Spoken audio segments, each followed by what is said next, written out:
When we look at how new traders approach the market, they almost always fixate on the wrong thing. Okay. What is that? It's all about predictive accuracy. They're searching for the perfect entry signal, the one indicator that can't be wrong.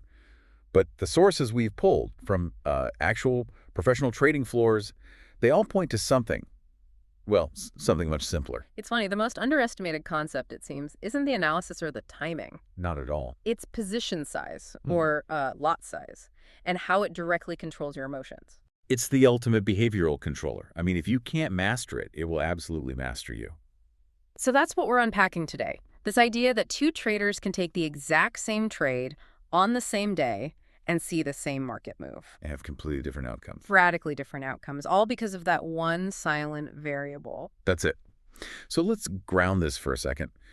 We need to define what a lot size actually is and, what it does mechanically. Right. A lot size just determines how much money you gain or lose for every single tiny bit of movement in the market. And we should probably define that tiny bit of movement for anyone who's still getting the hang of the jargon. Of course, yeah, we're talking about the pip. It stands for point in percentage. Okay. For most of the big currency pairs, it's just the fourth decimal place. So if your SD goes from, say, 1.10000000 to 1.1001, that's 1 pip. 1 pip. And the larger your lot size, the more your profit and loss, your P&L swings with every single one of those tiny movements. And that's the key, isn't it? That P&L figure on the screen, even when it's just a floating number, a bigger lot size amplifies the emotional pressure, and that pressure is what kills rational thinking. Exactly. So let's just quickly break down the standard sizes so everyone's on the same page. When we talk lot size, we're talking about units of the base currency. The base currency being the first one in the pair, like the euro and euro SD. Perfect. And our sources use GBP, so let's use those values. We can start with the biggest, the standard lot. That's 100,000 units, which translates to, what, about 10 pounds per pip? Roughly 10 pounds per pick. I mean, think about that. That's a huge commitment. Yeah, that's an immediate feedback loop. Then you step down to the mini lot. That's 10,000 units, so it moves about 1 pound for every pip. Okay, still significant. And this is where a lot of traders go when they start feeling a bit more confident, Right, they jump up from the micro lot. which is 1,000 units. That's about 10 pence per pip. And this is really the recommended starting point for anyone who's serious about learning discipline. And for some, there's even a smaller one, right? The nano lot? Yeah, the nano lot, it's only 100 units, so about 1 pence per pip. But what connects all of these is that the jump from 10 pence to a pound to 10 pounds per pip, it isn't just financial. It's psychological. It is a massive psychological shift. You feel it instantly. Okay, so let's put this into practice with the case study from the source material. I think this really drives the point home. I want you, our listener, to just kind of visualize these two different traders. Okay, so imagine two smart people. We'll call them Trader A and Trader B. They use the same strategy, they see the exact same signal, and they both go long on Euro-USD at 1.100. And their analysis tells them to put a very disciplined stop loss 20 pips away, so at 1.0980. Right, and then the market does what it does. It pulls back, it tests that level, and boom, it hits 1.0980. Both traders are stopped out. Same trade, same analysis, same 20 pip loss. But the internal experience is completely different, and that dictates everything that comes next. Trader A was conservative. They used a micro lot, 0.01 lots. So 10 pence per pip. 10 pence per pip. So their total loss is 20 pips times 10 pence, a grand total of 2 pounds. A 2-pound loss. So what's the emotional reaction there for Trader A? It's almost nothing. It's negligible. 2 pounds is a coffee. Your brain registers it, sure, but it doesn't trigger that primal fear. Trader A is thinking, okay, disappointing, but that's part of the game. My analysis was sound. Let's review and look for the next setup. It's just a technical exercise. It is. Now contrast that with Trader B. Trader B used a mini lot, 0.10 lots. So 1 pound per pip, that same 20 pip loss is now a 20-pound loss. Exactly, and 20 pounds. That changes the whole calculation in your brain. For most people, that's not trivial. It feels like a real hit. The fight or flight response kicks in. Instantly. The emotional brain takes over and the dialogue is, ouch, that hurt. I need to make that back right now. What went wrong? Maybe my stop was too tight. Maybe I should have given it more room. And that's the aha moment. The exact same loss in pips, but Trader B is now in an emotional battle, while Trader A is just refining their process. It proves it. Your position size controls your behavior. Your skill level becomes secondary. Which leads us right into the biggest trap for new traders, this this desire to oversize to grow the account faster. It's so seductive. You're sitting there, you're trading .01 lots, you catch a great 50-pip move, and you make £5. And you think, all that work for a fiver? I Yeah. need to trade bigger to make this worth my time. That thinking, that pursuit of speed over survival, is the fatal flaw. We have to ask, why is leverage, which is designed to amplify returns, why is it so often the thing that destroys new traders? That's a great question. Isn't that the whole point of Forex? Using leverage to grow faster.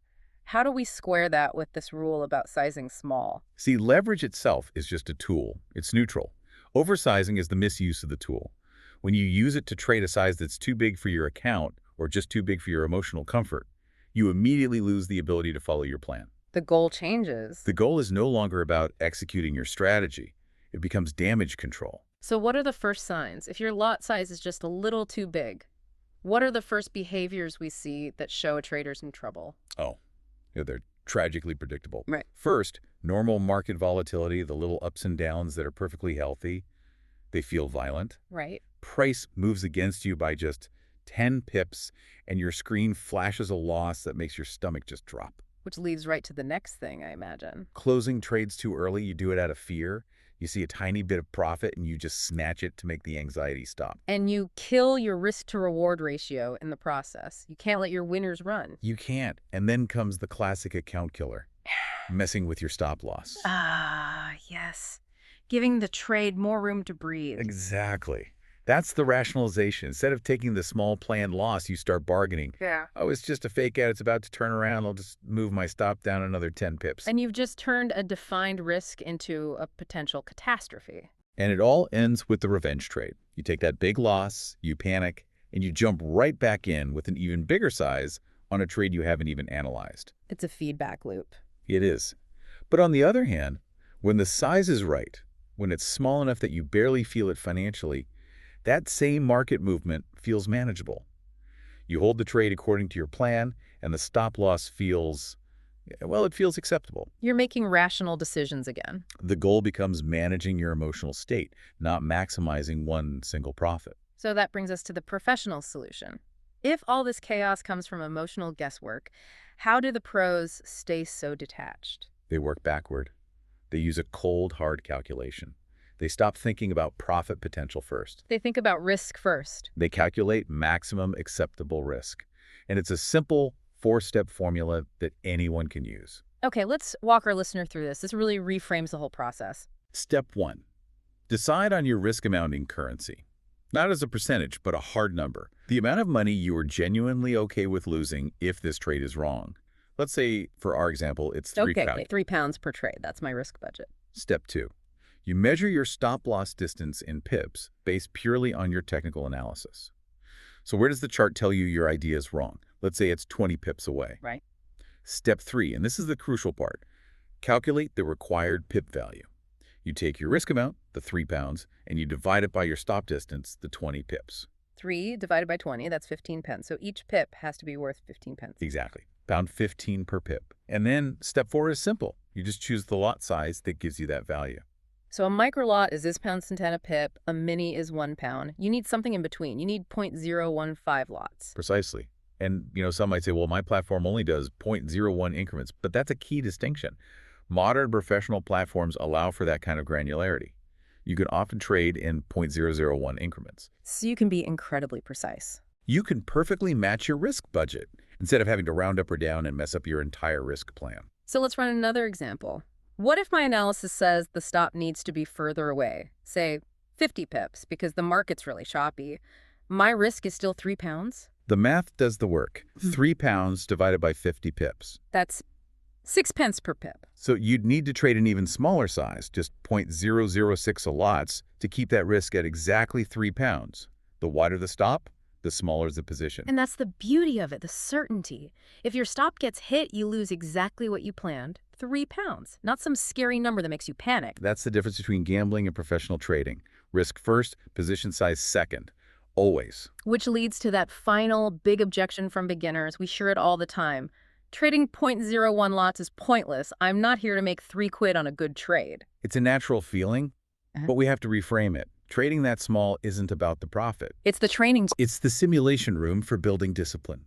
Because trading is a skill you build through consistent behavior, not through a few lucky wins. So what does trading small actually teach you, specifically? First, consistency.